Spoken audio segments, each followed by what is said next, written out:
So the biweekly just ended. I was actually out for coffee, so I didn't do it. But I just took the virtual and I did quite well, so it's a shame.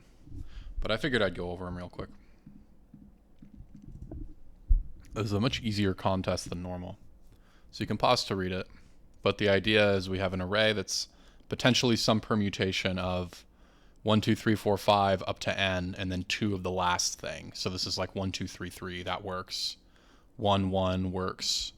1, 2, 3, 4, 4 would work, but this is actually 1, 1, 2, 3, 4, 4, so that doesn't. 1, 2, 3 doesn't work because it needs to be 1, 2, 3, 3. So it's this very specific definition of a good array. And this problem is a little bit of a stub the toe of a problem because there's all these corner cases, and it seems like the kind of thing that's not hard, but very easy to get an error on. So there's pretty much 3 things to check for. Is the length right? Is there 1 through n? And then is there an extra n at the end? And if so, then you return true. Sort vowels in a string. You want to sort only the vowels. Pretty straightforward. You can kind of just throw all the vowels in a list and then sort it. And then anytime you see an index that contains a vowel, you just put the next vowel in sorted order in, and then you kind of load up the next index in your sorted list of all the vowels, and then you just return the string at the end. Visit array positions to maximize score. This is kind of a DP thing. This is kind of just like jump game or something like that. So you start out and you say, okay, you can jump to any future number, and if the parity is different, aka if the next number is odd and the current number is even, or the next number is even and the current number is odd, then you lose X, and then you gain the score of every number you jump to. So how do you know what path to take? You can pretty much do this pick and choose DP of saying, do I take the current number I or do I not? If I don't take it, it's pretty simple. You just say, okay, we'll go to DFS of I plus 1 and prev. If you do take it, then there's 2 possibilities. One, you lose X. The other one, you don't. So that's why we keep track of prev. Prev is just, was the last number odd or even? Yeah. So that's what you do. You just say, hey, if the parity differs between our current number and the last number that we chose, then subtract X. If the parity doesn't differ, then choose this number. And now, regardless, that's our new parity. So pretty straightforward. In the beginning, we just say, start with 0 points at nums at 0. And then pick nums at 0.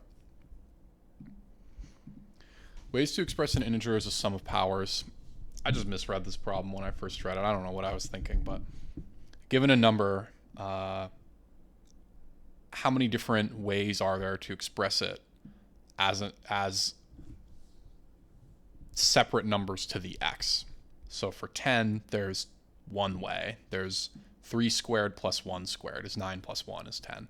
For 4, there's 4 to the 1 is 4, and then 3 plus 1, 3 to the 1 plus 1 to the 1 is 4. And something to notice is that n only goes up to 300 and x only goes up to 5, so you can do a lot with the state space here. You have a lot of wiggle room. So I pretty much say, okay, there's actually kind of 2 things we want to keep track of. There's what's the current number, and also what are all of the numbers that we've covered so far. Like, you can't have 1 squared twice or 1 to the x twice. You can't have 2 to the x twice or anything like that. So you either get to have it or don't have it. So you can just count up and say, okay, if for some reason n is 0, then we found a sum that adds up to n, so we're good. If n is less than 0, then we've gone past n, and there's no way to ever add up to n because we're not counting negative numbers. That would make this a lot more confusing of a problem, maybe more interesting of a problem. And then just say, okay, well, we're at number j. So for example, if j is 3, we've either added or not added 1 to the x and 2 to the x, and now we're at 3 to the x. We're like, do we add it? If we do add it, if we don't add it, then just evaluate 4. If we do add it, then subtract that. Subtract 3 to the x from n, and then evaluate 4. or whatever j is, not necessarily 3. And then in the end, just say, take the modulo.